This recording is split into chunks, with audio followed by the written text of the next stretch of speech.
Our first session today is our keynote interview with the FA's Kelly Simmons in discussion with my colleague Heather McLean. Before they come on stage though, let's hear from our title sponsor. Please welcome Alex Redfern, CTO of EVS.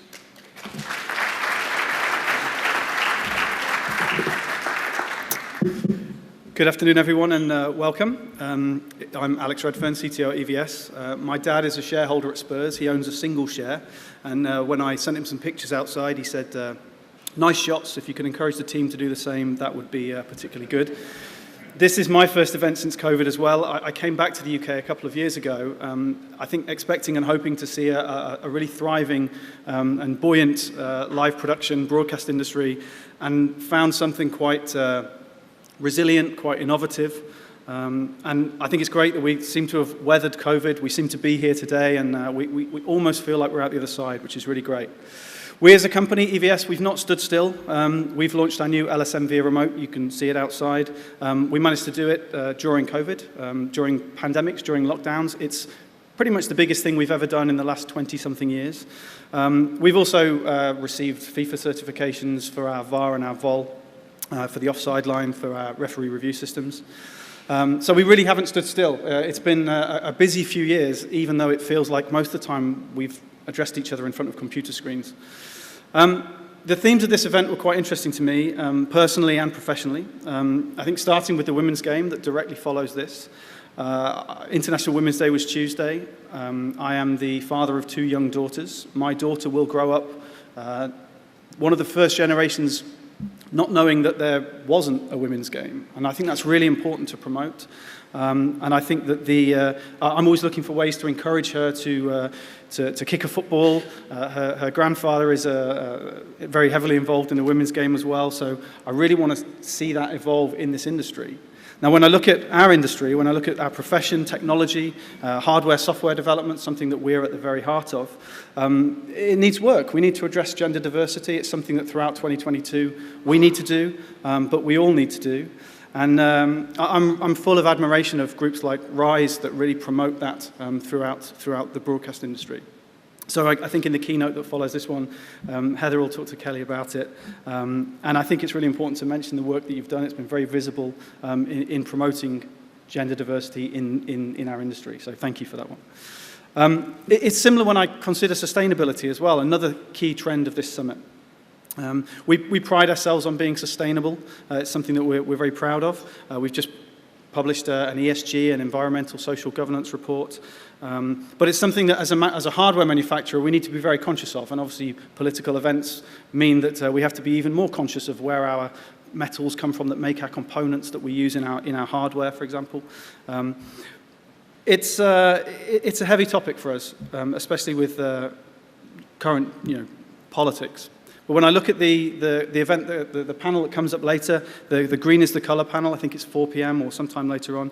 It's interesting to see the trends that have arisen during COVID and have somewhat accelerated our need for sustainability because of the situation we've been in. A big focus for us was on remote production.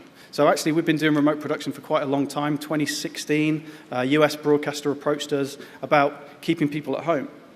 They took the approach of cost saving. They said, we can leave 4 or 5 replay ops, 3 or 4 graphics ops, 3 or 4 producers. If we leave them at home, we don't have to pay for flights, we don't have to pay for accommodation, we get better quality of production, more consistent.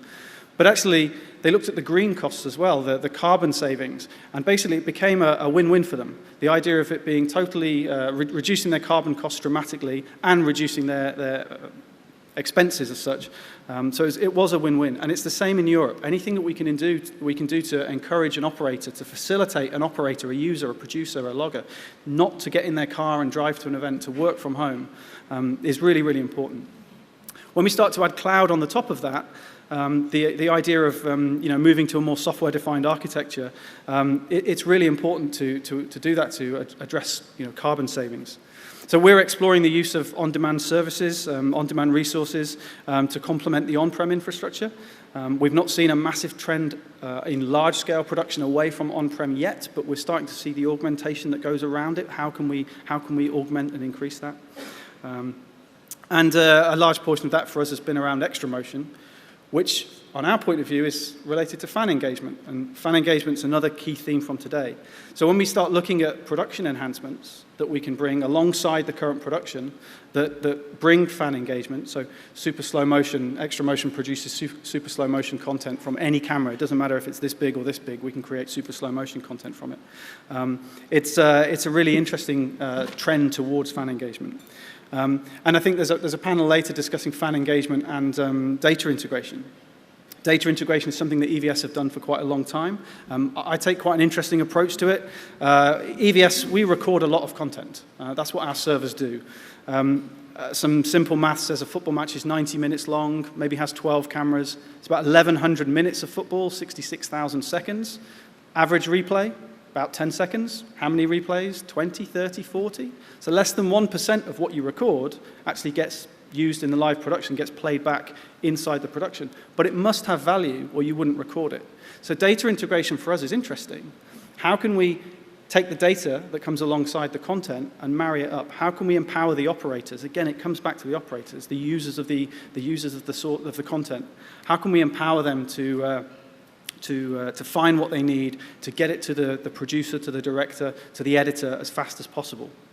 So we've worked very closely with data companies in the past. I think in 2022, we'll change the model a little bit. We'll think outside the box, and alongside the new remote, the LSMV, we can do some quite interesting stuff.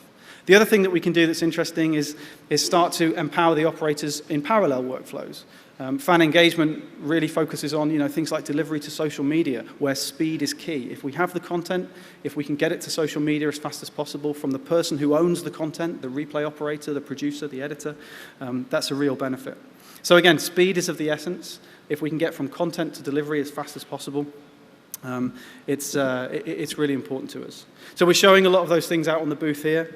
I'll leave it there for today. Thank you very much. I think 2022 has the potential to be a really sort of innovative and exciting year, not just for us, for EVS, but for everyone in the room. And then to round it out, there's a major football tournament at the end of the year. What a great way to lead into Christmas and to cap out 2022. So thanks for having us, and enjoy the show.